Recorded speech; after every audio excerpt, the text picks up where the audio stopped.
വന്നതെന്തിനോ നീ പോയതെന്തിനോ നീ വന്നാലും പോയാലും ഇത് തന്നെയാണ് ഒരു കൂട്ടം ബിഗ് ബോസ് പ്രേക്ഷകര് രതീഷിനെ പറ്റി ചോദിക്കുന്നത്. നീ വന്നത് എന്തിനോ, അവിടെ നിൽക്കുന്നത് എന്തിനോ, ഉണ്ടാ. ബിഗ് ബോസ് മലയാളം സീസൺ 6ലേക്ക് 9ാമതെത്തിയ കണ്ടസ്റ്റന്റ് ആണ് രതീഷ് കുമാർ. തൃശ്ശൂരുകാരനാണ് രതീഷ്. ടെലിവിഷൻ അവതാരകൻ, ആക്ടർ, മിമിക്രിക്കാരൻ എന്ന മേഖലയിലൊക്കെ പുള്ളി പ്രവർത്തിച്ചിട്ടുണ്ട്. വാൽക്കണ്ണാടി എന്ന് പറഞ്ഞ ഏഷ്യാനെറ്റിൽ 3 മണിക്ക് ടെലികാസ്റ്റ് ചെയ്തുകൊണ്ടിരുന്ന TV ഷോയിൽ ആങ്കറായിട്ട് പുള്ളി പ്രവർത്തിച്ചിട്ടുണ്ട്. പുള്ളി ഒരു സംസാര പ്രിയനാണെന്നാണ് പുള്ളി പറഞ്ഞത്. നമ്മളത് ഓരോ ദിവസവും ഇപ്പൊ കണ്ടുകൊണ്ടേ ഇരിക്കുന്നുണ്ട്. ഫുൾ ടൈം സംസാരിച്ച് വെറുപ്പിച്ചോണ്ടേ ഇരിക്കുകയാണ്.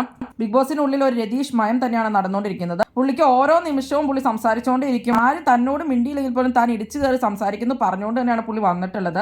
പ്രേക്ഷകർക്ക് വേണ്ടി തന്നെ താൻ എല്ലാ കാര്യത്തിലും കയറി ഇടപെടുന്നും പുള്ളി പറയുന്നുണ്ടായിരുന്നു. കഴിഞ്ഞ സീസണിൽ അഖിൽ മാരാരെയാണ് തനിക്ക് ഏറ്റവും ഇഷ്ടമെന്നും പുള്ളി ഭയങ്കര ഒരു കണ്ടന്റ് മേക്കർ ആയിരുന്നെന്നും പുള്ളി പറയുകയുണ്ടായി. അതുപോലെ തന്നെയാണ് രതീഷ് ഇവിടെ ഒരുപാട് കണ്ടന്റ് ഉണ്ടാക്കാൻ വേണ്ടിയാണ് കിടന്ന് കഷ്ടപ്പെടുന്നത്. ബിഗ് ബോസ് കുടുംബാംഗങ്ങളെ ഓരോ നിമിഷവും പുള്ളി വെറുപ്പിച്ചോണ്ടേ ഇരിക്കുകയാണ്. ചില സമയത്ത് പുള്ളിയുടെ കണ്ടന്റ് ഓവർ ആവുന്നുണ്ടെന്നാണ് തോന്നുന്നത്. എന്തായാലും നമുക്ക് നോക്കാം. ബിഗ് ബോസ് പ്രേക്ഷകർ കുറെ പേര് പറയുന്നുണ്ടായിരുന്നു പുള്ളി ഭയങ്കര വെറുപ്പീരാണ്. കുറച്ച് ആളുകൾ പുള്ളി കോമഡി ആണെന്ന് പറയുന്നുണ്ടായിരുന്നു. റോക്കി ഏഞ്ചൽ അവിടെ പറഞ്ഞത് പുള്ളി ഒരു ജോക്കർ ആണെന്നാണ്. അപ്പൊ നിങ്ങൾക്ക് എന്താണ് പുള്ളിയെ പറ്റി തോന്നിയത്? പുള്ളിയെ ബിഗ് ബോസ് സീസൺ 6ന്റെ 6ാം തമ്പുരാനാക്കി മാറ്റണമെന്നാണ് പുള്ളി പറഞ്ഞിട്ടുള്ളത്. തമ്പുരാനാണോ എന്താണോ എന്നൊക്കെ നമുക്ക് വരും ദിവസങ്ങളിൽ കണ്ടറിയാം. കൂടുതൽ ബിഗ് ബോസ് വീഡിയോകൾക്കായി ഈ ചാനൽ സബ്സ്ക്രൈബ് ചെയ്യണേ, സപ്പോർട്ട് ചെയ്യണേ. അടുത്തൊരു വീഡിയോമേ നമുക്ക് വീണ്ടും കാണാം.